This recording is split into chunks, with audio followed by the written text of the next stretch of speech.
yang ekspor dan impor melebihi 500 miliar atau berapa itu, Bapak kaji lah, supaya go public Pak, listed, agar uang itu kembali ke Indonesia. Selama ini uang nggak kembali ke Indonesia. Banyakkan uang setelah keluar ke luar negeri sudah markir di luar negeri, markir di Hong Kong, markir Singapura. Bapak boleh cross check itu. Saya pun juga demikian. Kalau sudah ada uang sana nggak saya balikin. Salam, berikutnya Pak Erik. Pak Erik ini pakai kacamata hitam bukan untuk gaya, Pak. Sedang sakit mata katanya. Benar Pak Ketua, saya sakit Ya. mata Pak Ketua. Makanya beliau sempatkan juga. Gitu. Bismillahirrahmanirrahim. Assalamualaikum warahmatullahi wabarakatuh. Terima kasih Ketua Komisi 11, pimpinan Komisi 11, yang saya hormati kawan-kawan Komisi 11, yang saya hormati dan saya banggakan Pak Gubernur Bank Indonesia, Bapak Ibu Deputi Gubernur, kawan-kawan semuanya. Pertama-tama saya mengapresiasi Bank Indonesia sudah bekerja keras untuk membenahi kurs Indonesia. Pada kesempatan ini saya hanya memberikan beberapa masukan saja, karena kawan-kawan sudah banyak memberikan pertanyaan. Saya memberi. Yang pertama, masukan saya ada 3.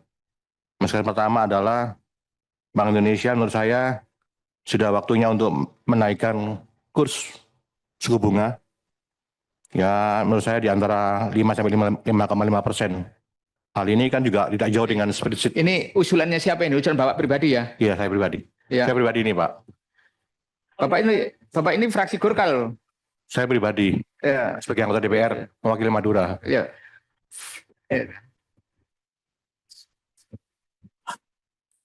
Ini usulan saya pribadi, Pak. Kenapa demikian? Karena BI sudah melakukan kenaikan di SRBI selama 12 bulan sebesar 6,4%. Betul Pak ya? Atau 100 bit. Gitu Pak. Itu pertama. Supaya apa Pak? Masyarakat tidak ragu-ragu dengan kita juga. Itu yang pertama Pak. Mohon Bapak pertimbangkan.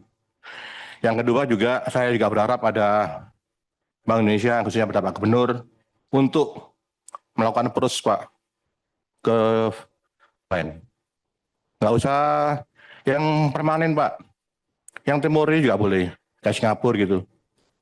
Insya Allah ini akan jadi bagus di Indonesia. Karena Bapak nggak perlu lagi bakar duit dolar, nggak perlu dibakar. Bapak langsung punya swap permanen aja, swap yang temporary dengan Amerika, saya pikir ini menarik. Bapak masih perjuangkan. Karena gimana pun juga bahwa dolar ini sangat berpengaruh di Indonesia, Pak. Perdagangan, ekspor, impor, dan sebagainya. Dan ini juga harus diimbangi dengan langkah-langkah lobby yang sangat serius. Karena ini sudah bertahun-tahun kita berhubungan dengan The Fed, tapi nggak pernah memikirkan gimana kita dapatkan swap line.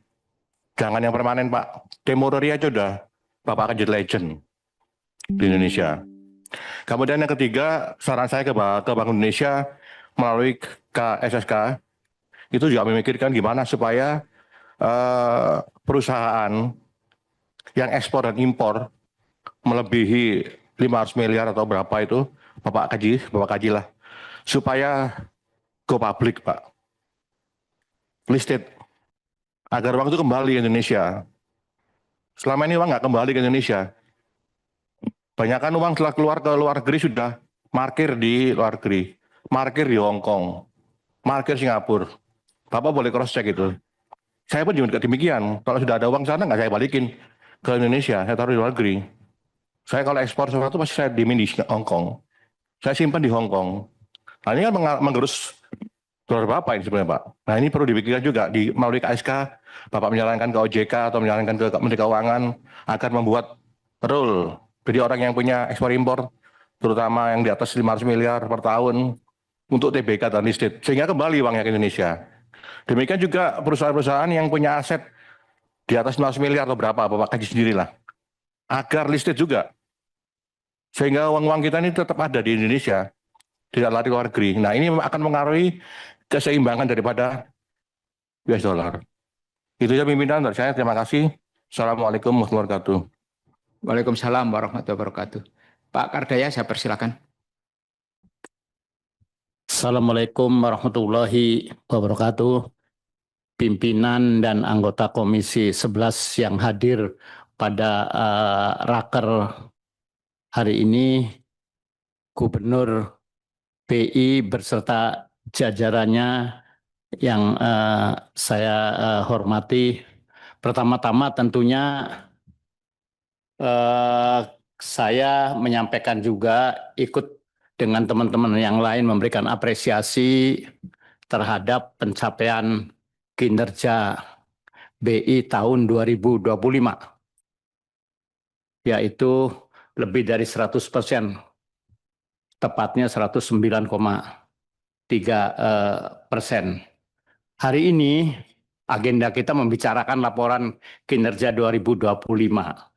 Tetapi Pak Gubernur dan jajarannya mohon dimaklumi, kita ini lebih banyak membicarakannya yang di luar itu, 2026. Karena apa? Karena yang lagi rame itu 2026 gitu. Jadi mohon dimaklumi saja. Bukan berarti kita keluar dari konteks, tetapi hanya supaya pembicaraan kita lebih aktual gitu. Nah, mengenai tadi pencapaian itu yang kinerja itu, publik mungkin membaca kinerjanya bagus, tetapi kok sekarang ini nilai tukar tidak bagus gitu. Nah, ini pasti akan bertanya-tanya publik itu. Mungkin akan pertanyaannya, siapa yang membuat patokannya itu sehingga gampang dicapai gitu. Nah, untuk itu menjadi pembelajaran untuk yang akan datang, mungkin ini patokannya itu harus mempertimbangkan dari berbagai pihak supaya nanti tidak di-blame itu. Jangan-jangan nanti ada yang memblame itu terlalu gampang gitu patokannya dicapai gitu. Itu yang.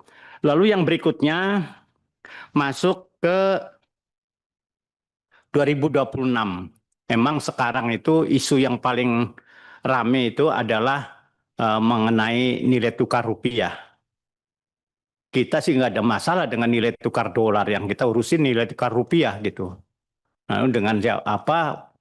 Ya khususnya bicara terhadap dolar atau terhadap yang lainnya. Disampaikan oleh Pak Gubernur bahwa nilai rupiah itu under value. Sekarang harus disebutkan, mohon disebutkan berapa value yang fair-nya itu. Artinya yang tidak under itu berapa gitu. Nah, supaya publik juga jelas gitu. Under value, tapi kalau publik nggak tahu berapa yang fair-nya kan repot juga gitu. Yang terakhir bahwa akhir-akhir ini kan nilai rupiah turun terus. Saya yakin dan percaya pasti BI sudah melakukan beberapa langkah untuk mengerem ini. Lalu pertanyaannya, ke depan apa yang akan dilakukan? Kalau yang akan dilakukan sama dengan yang lalu-lalu, publik nanti, wah, ini nggak bisa dipegang lagi nih. Yang lalu aja sudah dilakukan, nggak, remnya blong. Kalau pakai rem yang sama ya blong lagi. Jadi mohon dijelaskan apa yang sudah dilakukan dan apa yang akan dilakukan yang kira-kira bisa mengerem atau paling tidak mengembalikan nilai rupiah itu tidak under value lah. Paling tidak, syukur-syukur nilainya akan lebih bagus dari nilai yang sebenarnya gitu. Saya kira itu saja. Wallahul muwaffiq ila aqwamit thoriq. Wassalamualaikum warahmatullahi wabarakatuh. Subscribe, share, like, and comment.